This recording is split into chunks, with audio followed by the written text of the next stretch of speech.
What about those? What about those owners who are thinking about selling here in the next year, 2 years? What can they be doing to make it more likely that you or somebody is going to be able to finance a buyer for their laundromat? Yeah, I think that is such a great question. Really what we're looking for is when we're doing due diligence, we're looking for as much information as we possibly can get on these locations. I mean, the seller's handwritten notes about their, drop offs, love those. Okay. But really, like, if you're an owner and you're right now a hands-on owner and you're not paying yourself a salary, you're doing all of your maintenance yourself. These are things that we consider when we're looking at a location, okay? Because these are owner benefits, obviously. Hmm. And some of the folks that may be looking to buy these locations may not be the ones that are going to be doing that, okay?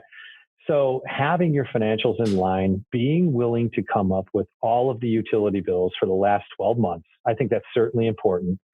Another thing that's really important to us as well is the actual age of the machinery, the models, the then prices on the machine, basically trying to back into the profit and loss that the sellers are providing.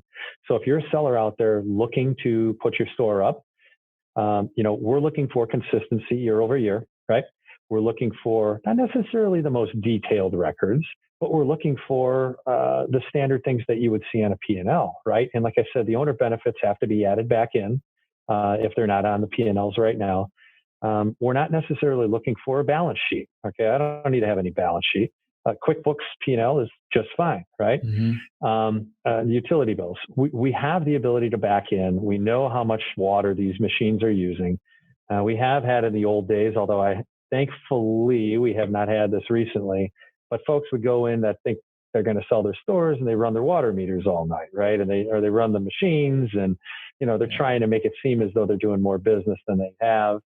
We don't see that as much anymore now than we did in the past, but we're just looking for the information that we're asking for, right? We're looking for the last 2 years of profit and loss statements for the locations. We're looking for the last 12 months of utility bills.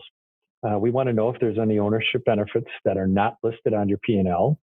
Handwritten notes of drop-off and delivery services, great, love those. We want to know the age of the machines, the models of the machines, and the then prices on the machines. And that pretty much covers it. But I can tell you, Jordan, sometimes it's challenging to try to get the ages of the machines because the owners say, well, I don't know how old it is. Just give us the model numbers and approximate, right? But just getting to that point sometimes is challenging for owners. I mean, there's locations too that some sellers say, oh my gosh, my dryers are 30 years old. I mean, I can't tell them their dryers are 30 years old. Yeah, you can. It's okay. Yeah. But full disclosure, right? No secrets. That's the big thing, and that goes for the new investors that come into business as well. Just be frank with us about what you're thinking about doing. If you want to get into laundry and you're thinking about something else too, great, right? But being willing to do full financial disclosure on the seller side of the fence is something that I'm trying to make the transaction happen. I'm not trying to not make it happen again because there's no money to be made for anybody unless it happens. So I'm trying to get to a yes with the information I'm asking for. Yeah. So work with you. So I'm hearing, have as much information as possible and keep good records as much as you can. We do have some free tools, laundromatresource.com/resources. I'll put a link in the description, that you can go check out. There's a worksheet there where you can go and write in all the model and serial numbers. Just keep everything neat, tidy, organized. It'd be an easy one sheet to just hand a lender or a broker or, a buyer of your laundromat. Some other tools there. So go check those out.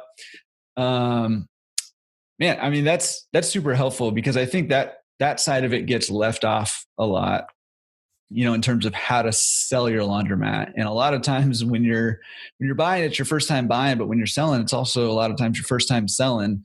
And, there's obviously things that you can do to, improve the value of your laundromat and to make sure you have a smooth transaction and to make sure you can find a buyer who can actually purchase your laundromat.